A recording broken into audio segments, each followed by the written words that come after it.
खुशखबरी खुशखबरी खुशखबरी। EH डॉक्टर्स के लिए एक खुशखबरी। 3 अक्टूबर को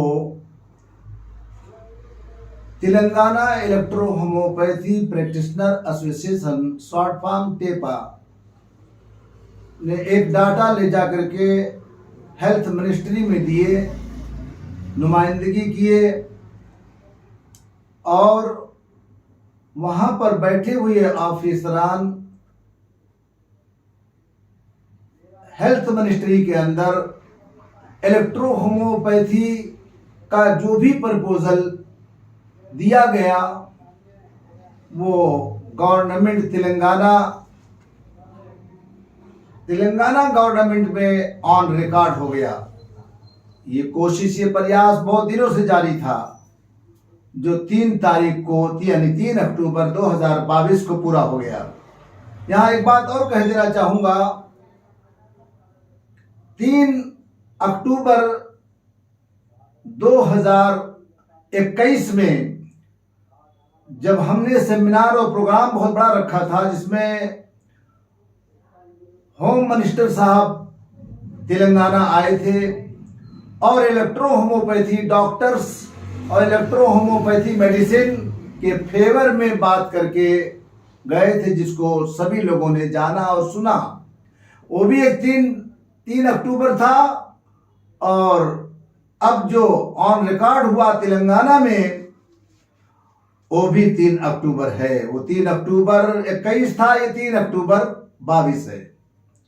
हमने एक प्रोग्राम में नहीं, कई प्रोग्राम में कहा था कि राजस्थान रिकॉग्नाइज होने के बाद मालिक ने चाहा तो तेलंगाना में इलेक्ट्रो होम्योपैथी रिकॉग्नाइज होगा। राजस्थान गवर्नमेंट ने जो रिकॉग्नाइज किया, उसके बाद नंबर तेलंगाना का मालिक ने चाहा तो आएगा, ये कहा था। अब मालिक ने चाहा तो दिन बहुत करीब है, जो गवर्नमेंट तेलंगाना ने ऑन रिकॉर्ड कर लिया है। ये भी एक कामयाबी है, इसलिए हम आप तक अपडेट कर रहे हैं इस बात को। लेकिन साथ साथ में एक बात और, सिर्फ हैदराबाद के इलेक्ट्रो होम्योपैथी डॉक्टर्स के लिए ही हम नहीं कह रहे हैं, बल्कि यूं कह लीजिए कि electro homeopathy practitioner Hyderabad, Telangana, Andhra Pradesh, पूरे भारत के डॉक्टरों के लिए मैं एक बात कहना चाहूंगा, क्योंकि जब भी कोई वीडियो हम बनाते हैं तो किसी एक एरिया के लिए नहीं होती, बल्कि वो पूरे भारत के लिए होती है। हमारे हैदराबाद में सभी डॉक्टरों के यहां सरकारी तौर पे गवर्नमेंट की तरफ से चेकिंग चल रही थी। मैं उन दिनों में भोपाल, इंदौर, महाराष्ट्र, मध्य प्रदेश के दौरे में था। जब मैंने सुना कि हैदराबाद में सभी डॉक्टरों के यहाँ चेकिंग हो रही है, तो सारे काम छोड़ करके फौरन मैं हैदराबाद आ गया। आने के बाद जब भी कोई फोन आया तो इत्मीनान बख्श जवाब दिया गया, या गवर्नमेंट की तरफ से कोई भी लेटर आया तो लेटर का जवाब यहां से नोटिस भेजी गई। साथ ही साथ में जो भी हेल्प की जरूरत रही वो हर एक को हेल्प की गई, जो हम तक पहुंचा या हमारे पास फोन किया या हमारे पास आए या हमें जिसके बारे में खबर हुई, या सरकारी तौर पे गवर्नमेंट की तरफ से जो भी लेटर आए, जो भी नोटिस आई, उसका नोटिस में जवाब दिया गया, नोटिस के जरिया। बहुत सी जगह से फोन आए और ये कहा गया कि भाई आप जो है ये पेपर में या सोशल मीडिया में 3 अक्टूबर को 2022 को जो कुछ हुआ, उसमें आप लोग जौहर मेडिकल कॉलेज वाले नजर नहीं आ रहे हैं। मैं आपको बताना चाहता हूं कि उस दिन मेरा होम मिनिस्ट्री में कुछ काम था, जिसके लिए मेरा जाना हुआ और मैं वहां मौजूद नहीं रहा। और अगर मैं मौजूद नहीं रहा तो क्या हुआ, जौहर मेडिकल कॉलेज के लीगल एडवाइजर आली जनाब एडवोकेट M.A. रहीम साहब वहां पर मौजूद थे और नुमाइंदगी कर रहे थे। जौहर काउंसिल से सेंटर चलाने वाले डॉक्टर मोहम्मद कामिल साहब कैंडी सेंटर से जो काम कर रहे हैं वो भी वहां मौजूद थे। और मेरा जब electro homeopathy association Andhra Pradesh में भी है, तेलंगाना में भी है, हैदराबाद में है, उत्तर प्रदेश में है, जम्मू एंड कश्मीर में है, कर्नाटक में है, तो मैं जब कई स्टेट में काम कर रहा हूं तो हर स्टेट में मेरा हर जगह मौजूद रहना ये मुमकिन भी तो नहीं हो सकता, लेकिन काम हो रहा है। टेपा की टीम ने जो काम किया है वो काबिल मुबारकबाद है और हमारी शुभकामनाएं उनके साथ है। पूरे टेपा की टीम के साथ हमारी शुभकामनाएं हैं, हमारी दुआएं हैं और हमारा दिया हुआ हौसला भी मेंबरान के पास मौजूद है।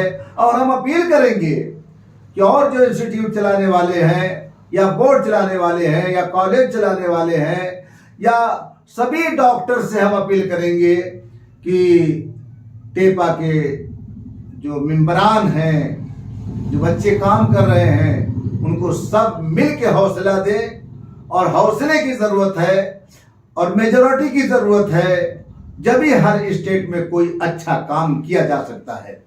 रहा मामला एक और कि हम वीडियो बनाने में लेट जरूर हुए, लेकिन हमें मालूम था कि हेल्थ मिनिस्ट्री में एसोसिएशन के लोग जाने वाले हैं, इसलिए हम इंतजार कर रहे थे कि वहां से कुछ अपडेट आ जाए गवर्नमेंट की तरफ से, जब हम वीडियो बनाएं और लोगों तक ये बात को पहुंचाएं और अपडेट करें। ऐसा अक्सर लोग सवाल कर लेते हैं। एक और कुछ लोगों ने सवाल किया था कि जब 2015, 16, 17 में जब भी गवर्नमेंट ऑफ इंडिया में प्रपोजल देना था, उस वक्त हम जौहर मेडिकल कॉलेज, जौहर काउंसिल की तरफ से हमने प्रपोजल दिया। IEHRSC जो संगठन है उनके थ्रू हमने प्रपोजल दिया था, मगर हर बात को मीडिया में लाना, हर बात को सोशल मीडिया में ऐलान करना, हम ये हैं, हम वो हैं, हम ऐसे हैं, ये सब मतलब इस तरह की तारीफ करने की मुझे आदत नहीं है। बहुत से लोग दुनिया में ऐसे भी हैं कि खुद की तारीफ करने में वो थकते नहीं, लेकिन काम करने के लिए लोगों के पास टाइम नहीं है, मगर एतराज करने के लिए, आलोचना करने के लिए, गलत कमेंट करने के लिए लोगों के पास बहुत टाइम है। मेरे पास टाइम की कमी है और मैं उस तबीयत का आदमी भी नहीं हूँ। उसका भी जवाब दिया गया था।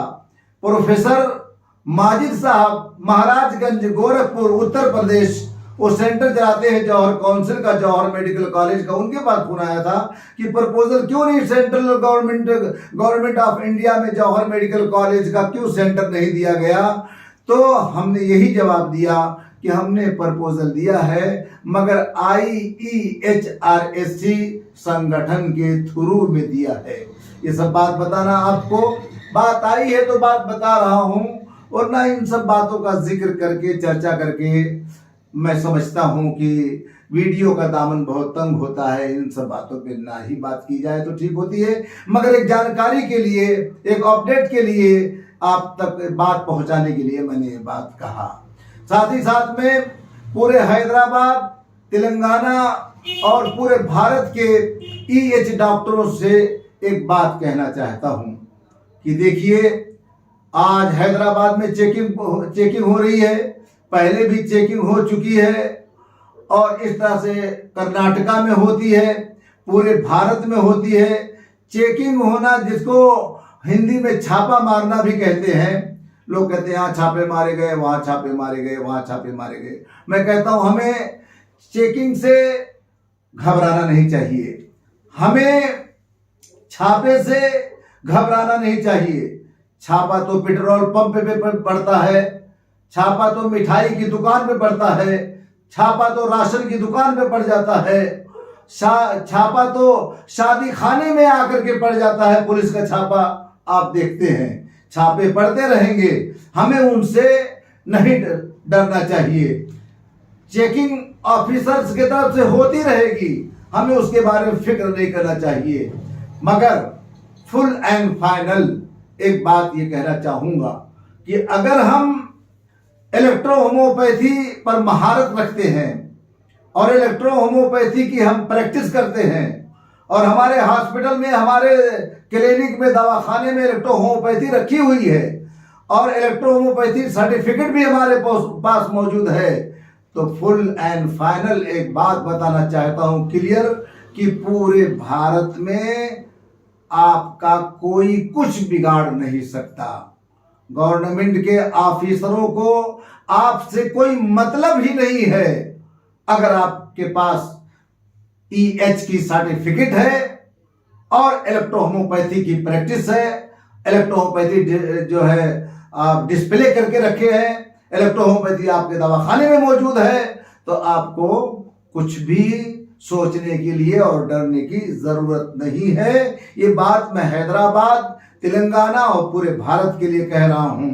आपके दवाखाने को कोई कुफल नहीं लगा सकता, आपके दवाखाने को कोई ताला नहीं लगा सकता, लॉक नहीं लगा सकता।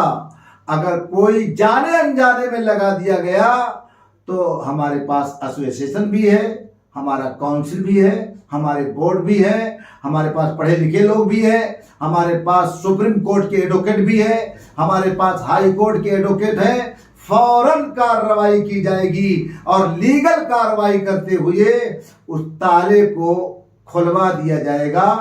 कहीं से भी खबर आती है तो बराबर उस मामले में केयरफुल है हम लोग, और ये सारी बातें आपसे शेयर करना बहुत जरूरी समझ रहा था और आप तक इस बात को पहुंचाया मैंने। जय भारत, हिंदुस्तान जिंदाबाद, इलेक्ट्रो होम्योपैथी जिंदाबाद। Doctor MS Hussain, director Johar medical college of electro homeopathy, Hyderabad, Telangana, India.